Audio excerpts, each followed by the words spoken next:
Guten Morgen. Me llamo Marshall Flake. That's Spanish for something.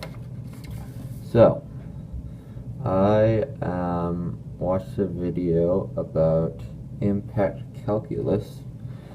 So, when I was going into this, I knew some stuff about impact calc from debate class and from debate camp and stuff, but I don't really use it in debate, so that was my problem, really.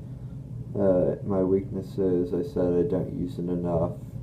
I'm bad at coming up with analogies like on the spot, and just bad with coming up with impact calc on the spot. So I think I need to practice it more. But basically my questions were, how do you use impact calc effectively? What are the most effective kinds of impact calc? And why does impact calc make you more credible in the judge's eyes?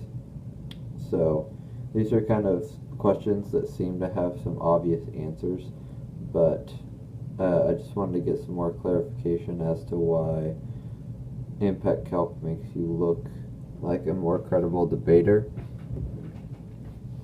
So I watched this video from 2014. This teacher was talking. So what I learned was that impact calc is basically used in 3 areas, which I kind of already knew this because we learned it in a class, is magnitude, probability, and time frame, and as well as the subsets of those areas, like magnitude includes impact comparison as well as inclusive impacts. So they can be used in different ways in different situations. And so I learned all those different situations from the video. I also learned that all kinds of impact calc are really effective, but they just need to be used correctly. So for example, like if you're using inclusive impacts, then you need to use that so that you can't say this is an inclusive impact because nuclear war includes a war between North Korea and South Korea.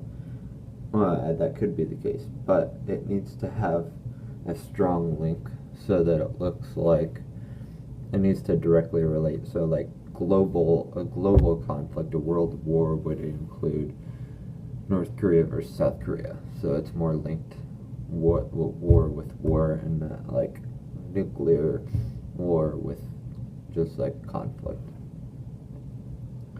I also what are the most effective? No. So why does impact calc make you more credible? It's because one of the first things that the guy mentioned in the video is that you're answering the judge. One of the main points of debate is that you're answering the question of whether passing the ACT team's plan is actually worth the risk of the impact that the neg presents. So it's like, if we pass this plan, it's not like, the way he explained it is, it's not like, oh, the neg wants 4 stock issues and the AF won 2, so therefore the neg wins because 4-2. It's whether we're passing the AF team's plan is worth their advantages versus the impacts that will happen because are presented in the DAs by the negative team. So if you're neg, you would need to use impact calc to say, for example, like with impact comparison, to say that the impact of your DA would be greater than the benefits or advantages of the AF plan, and vice versa. So if you're AF, you would need to say that either their impacts are inclusive, or your advantages, what you're solving for, is inclusive of their impacts. So if you're solving for global war and they say this is going to cause a war between Pakistan and India, then you can automatically solve for that. So you would use that, or saying that if you're solving for global warming and supposedly your plan causes like an a short economic crisis, which is better, having a short economic crisis, that's a bad example, but having a small economic crisis versus having um, versus saving the globe from global warming, essentially. So, what I'm going to do is I'm going to try to use impact calc more often, obviously.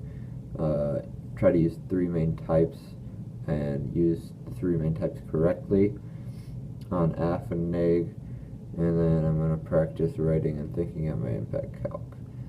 So basically, hey, it's me. I'm doing this, okay, so what I'm doing is I'm doing a rebuttal on the stem case. Sorry about that light. I'm doing a rebuttal on the stem case, but using impact calc. I'm doing this video kind of late because I didn't know we had to do this part last week. But this is the second part of my first video lesson. So, I'm going to go ahead and get started. So first, judge for a quick roadmap, we're going to be going over all the arguments that I've made in the 1C. So we're going to be going over substantially the topicality argument, the fraud DA, and then the Kansas on steroids DA. So first, to start off with, let's go to the T on substantially. So what they brought up is they brought up a counter definition, but their definition was really vague, and you should definitely prefer our definition because we set a standard for the affirmative team to meet. 20% isn't even that much. It's not like it's 50 or 75%. They only have to meet 20% of substantially, and they can't even meet 20%. They're up here bringing up this vague definition under which anything could fit. Any case could fit under their definition. So you should prefer our definition because it creates a bright line standard for any affirmative team to go by. So that's why we went on topicality. So next to the fraud DA, so basically this was saying if they don't include any money for oversight, then their money is going to be stolen. And they said they could just include this after the fact that they passed their plan, but the truth is that you can't pass it, or you can't put anything in the plan after the judge has signed the affirmative ballot, essentially. You can't just go back and change anything. So it needs to be in their plan text now, and it's not, and it's as simple as that. It's not in their plan text, so they don't have any money for oversight, so we went on the fraud DA. So lastly, to my Kansas on steroids DA. Sorry, my computer's being stupid. Kansas on steroids DA. So this DA was saying that Trump's going to be able to pass his tax cuts if we pass their plan. And they came up here and said that the Republicans and Trump aren't correlated at all. And Trump's approval ratings may go down, but the Republican House and Senate approval ratings may still go up. But the fact of the matter is they didn't bring up any evidence, and we did. So since we brought up evidence, you should definitely prefer us. Because we definitely know what we're talking about versus them who just take guesses at what they're talking about. So, since I have explained to you why we've won all my arguments, I'm going to do some quick impact calc.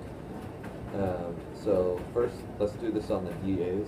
So first on the fraud DA, we win on the fraud DA because it's going to happen in a less amount of time. See, I'm using a time frame impact calc here that versus their advantage of cybersecurity, of our cybersecurity is going to be breached if we don't pass their plan. That's going to take a long time to breach our entire cybersecurity.